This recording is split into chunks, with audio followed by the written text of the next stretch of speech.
meus amigos, tudo bem com vocês? Eu sou o Bruno Oliveira e esse é o canal onde a gente troca ideia sobre tudo que envolve o mundo dos carros, desde manutenção e cuidados até curiosidades e soluções simples para o seu dia a dia no volante. Se você curte conteúdo direto ao ponto e sem enrolação, já deixa o like, se inscreve aqui no canal e acompanha o vídeo até o final, porque tem informação que pode fazer a diferença para você e para o seu carro. Juntamente com o isolamento de ruído do interior, a modernização do chassi do carro ajudará a tornar o carro mais confortável. Vamos ver como deixar a suspensão mais macia.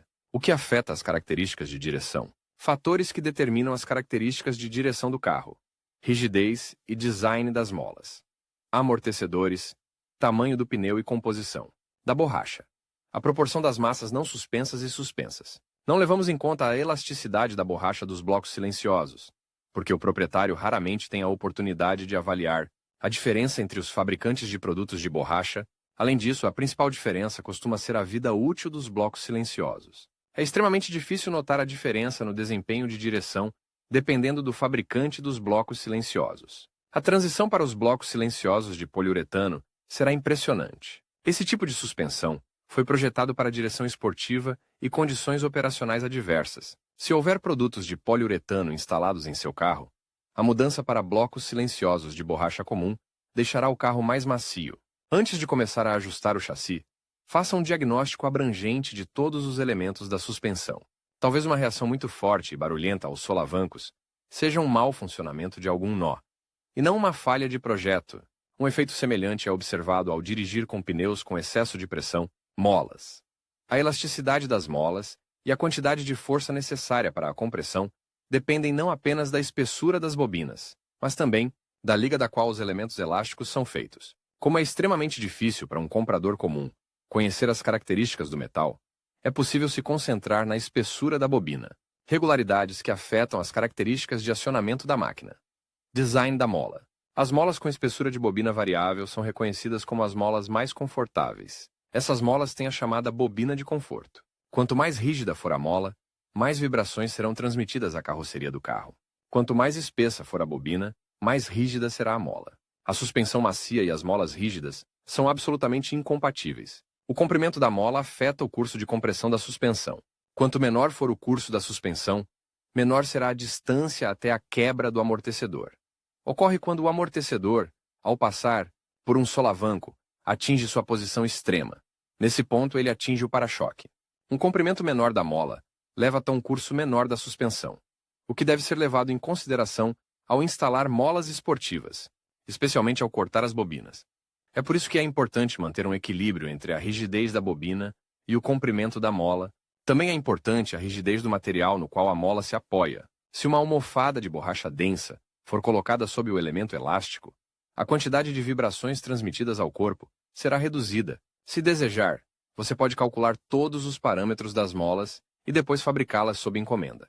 Recomendamos assistir ao vídeo para entender melhor a essência do processamento de elementos elásticos, amortecedores de choque. Se o principal objetivo das molas é absorver a energia do choque, os amortecedores são projetados para dissipar a energia dos choques. Os amortecedores de óleo e gás de 2 tubos lidam com isso de forma mais eficaz. Se o seu carro estiver equipado com amortecedores a óleo, agora você sabe como deixar a suspensão mais macia. Ambos os tipos de amortecedores usam óleo como fluido de trabalho. A diferença está no fato de que, durante a compressão dos modelos a óleo, o fluido de trabalho não é submetido a uma força reversa. Para testar isso, você pode comprimir o amortecedor com a mão. Você verá que a haste permanecerá comprimida, ou retornará apenas ligeiramente à sua posição anterior. Nos amortecedores gás-óleo, a câmara de compensação é preenchida com gás inerte, nitrogênio. Portanto, quando comprimida, há uma força de retorno sobre o fluido de trabalho. A haste tende a retornar à sua posição anterior depois de ser empurrada. O uso de gás no projeto permite que a roda não fique suspensa no ar, depois que a suspensão tiver resolvido os solavancos, e não atinja a superfície da estrada. Vale a pena reconhecer que, ao dirigir em baixa velocidade, os 2 tipos de amortecedores funcionam aproximadamente da mesma forma. Outra desvantagem dos modelos a óleo é que, em caso de trabalho intenso e superaquecimento, aparecem bolhas de ar no óleo, o que afeta negativamente o desempenho dos amortecedores e o nível de conforto, Seria errado dizer que a suspensão após esse ajuste fica mais macia, mas dirigir em alta velocidade em uma estrada esburacada fica muito mais confortável. Não vale a pena instalar amortecedores a gás óleo de tubo único, geralmente chamados de amortecedores a gás. Esse tipo de amortecedor é mais rígido, o que apenas reduzirá o nível de conforto ao superar os solavancos. Borracha. Para tornar o carro mais confortável, nem sempre é necessário deixar a suspensão mais macia. Basta instalar pneus com perfil mais alto e composição de borracha mais macia. A altura do perfil é a distância do assento do disco até o final da banda de rodagem. O parâmetro é necessariamente marcado na parede lateral do pneu.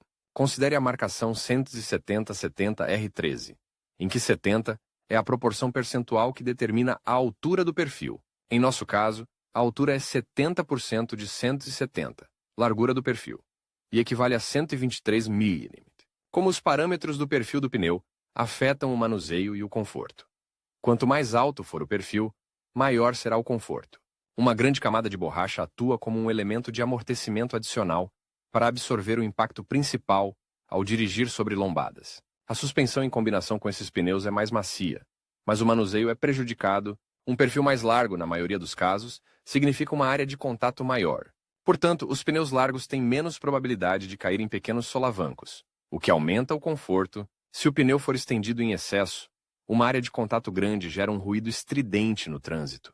E também aumenta o consumo de combustível. A composição da borracha afeta diretamente as cargas de choque suportadas pelos componentes da suspensão. A borracha macia transmite menos vibração para a carroceria, mas se desgasta muito mais rapidamente. Para entender melhor todos os padrões, recomendamos a leitura do artigo sobre como escolher os pneus para o carro. Influência da massa na cinemática da suspensão. A massa não suspensa do carro é o peso total dos elementos que estão em um estado móvel em relação à carroceria durante a operação da suspensão. Em outras palavras, as partes do veículo que se movem com a suspensão e alguns elementos do chassi. Em um carro, isso inclui aros de roda, pneus, componentes do sistema de freio, rolamento do cubo, aproximadamente 15% da quantidade. Total do carro, os 85% restantes são a massa suspensa. Para aumentar a suavidade do percurso, é possível aumentar o peso não suspenso, conhecido pelos proprietários de carros com mola, que frequentemente carregam o eixo para obter um percurso mais suave, ou reduzir o peso dos elementos não suspensos. Como a primeira opção leva a um aumento no consumo de combustível e a deterioração da dinâmica e da capacidade de controle, é necessário concentrar-se na massa não suspensa para tornar a suspensão mais macia. Basta instalar rodas de liga leve, não exagerar na largura e altura do pneu, bem como no tamanho dos próprios discos